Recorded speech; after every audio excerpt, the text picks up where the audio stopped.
estudyante natin, klase na. Kung nakita yung sa harapan, ito na yung tulay na sinasabi ko kanina. Yung maiksi lang na flyover. Papuntang sa may right side, papuntang Davao City. At sa left side, papuntang Tagum City. So dati dito, yung bakod dito kami naliligo ng dagat ni Mrs. Bagong huli lang. Yan, pwede kayo bumili ng mga sariwang isda. So, dito na tayo guys. The seawall.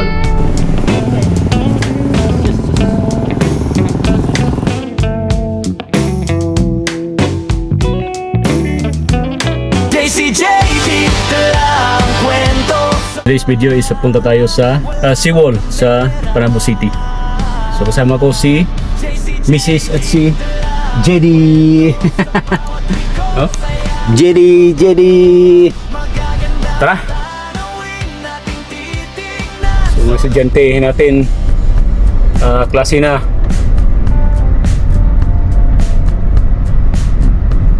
So diretso tayo. Tapos sa may junction is kaliwa. So yung binibaybay natin ngayon is ito yung Tadico Road. So diretso lang tayo. Nagpasal lang yung tulay mamaya sa may madana natin. So mula dito sa Tadico Road papuntang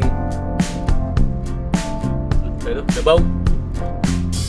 So tuloy-tuloy lang. Wala nang lilikuan. Ito yung Tadico Road na aso. Ito yung Tadico Road papunta doon sa may seawall. So dyan na si Aring Araw. Tumabas na. So time check. Anong oras karon? Past 6. Past 6. So 6:09 ng umaga. Pero the sun is very direct. Kung nakita yung sa harapan, ito na yung tulay na sinasabi ko kanina. Yung maiksi lang na flyover. Papuntang sa may right side, papuntang Davao City. At sa left side, papuntang Tagum City. So, didiretso lang tayo. Didiretso lang. Papunta doon sa coastal area ng Panabo City. Yung ito? Seawall. So may makita tayong crossing mamaya. So yung right side niya isa papunta doon sa may yan dito, yung right side niya. Yan sa may kuha niya. Unahan dyan is kita natin yung Gaisano Grand Mall ng Panabo City. Yung nag-iisang mall ng Panabo. So diretso lang itong daan na ito papunta doon sa seawall. Dito natin makikita sa coastal area yung tawag na UNFLO. Yung Davao International Container Terminal. Oh, Davao International Container Terminal. Yung pinakamalaking terminal dito sa transport dito sa Panabo. Container. Oh, so dito banda makita natin yung UNFLO kung saan pwede dito mag-jogging. Tapos may mga kainan dito, 7-Eleven. So yan. School. San Pedro Elementary School. Si Barangay San Pedro. Ha? Barangay San Pedro. Barangay San Pedro. So dito is Barangay San Pedro pala. DCT. Davao International Container Terminal. DICT. So ito yung international yan. Mga international. Ito yung DICT. May bangko na malaki yan. Yan ang ginagawa. DICT. So kalaki mga kalaki mga equipment. Simula dito, isa kanan na tayo.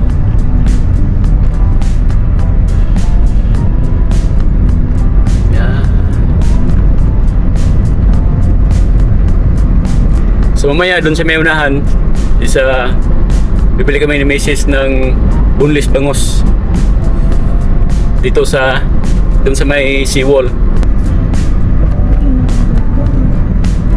So, nandito na tayo sa kabaan ng seawall dito sa Panabo City. Coastal Road. Dito na tayo sa Coastal Road ng Panabo City. Yan. Naharang na yung container sa ano? Sa dagat. Ginawa siyang bakod. Ginawang bakod. So dati dito, yung bakod dito kami naliligo ng dagat ni Mrs. Ngayon ano na, tinatakpan na. Private na. So naging ano na siya, private resort. Pero may mga portion pa naman dito na pwedeng pagliguan. So marami din dito mga cottages, mga klase-klaseng resort na makikita dito.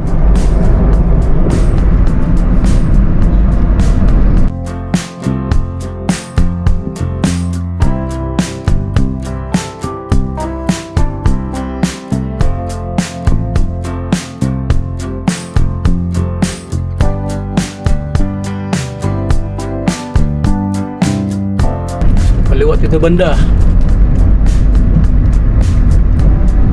So may madaan ba tayong isang tulay? Yun. Yung butas ah. Grabe.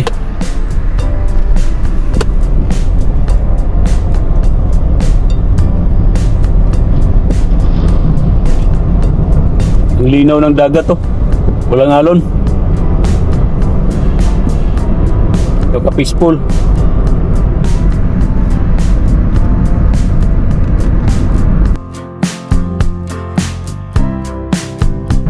Yan dito, makikita nyo rin dito yung mga sariwang isda. Bagong huli lang. Yan, pwede kayo bumili ng mga sariwang isda.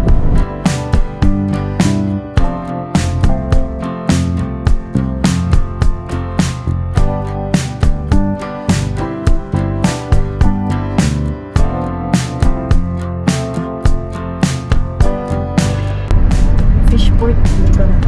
Sport? Yan.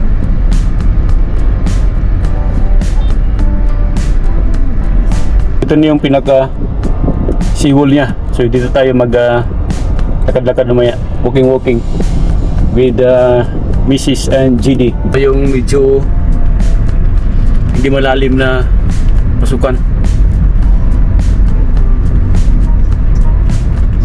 Gani. Yeah. No.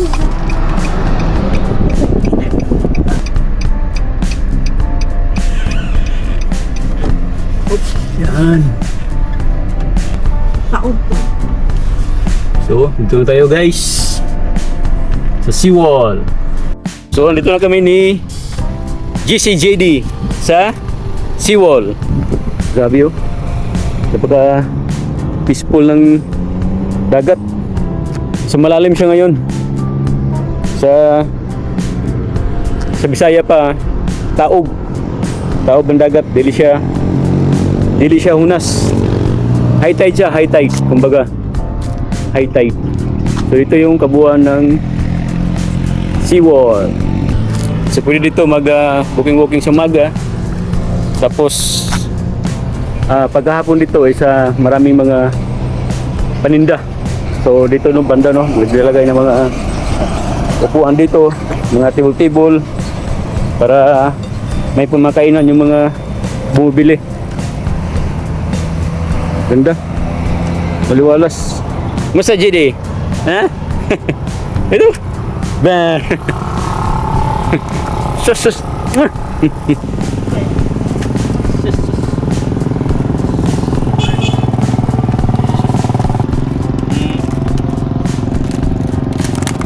Ito na. Jesus.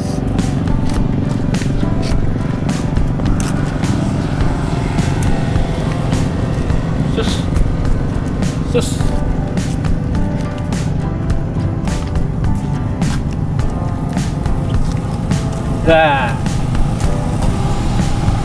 Dandahan dia ha. Careful. Look mo na, look mo na. Ha? Look mo na, look mo na. Look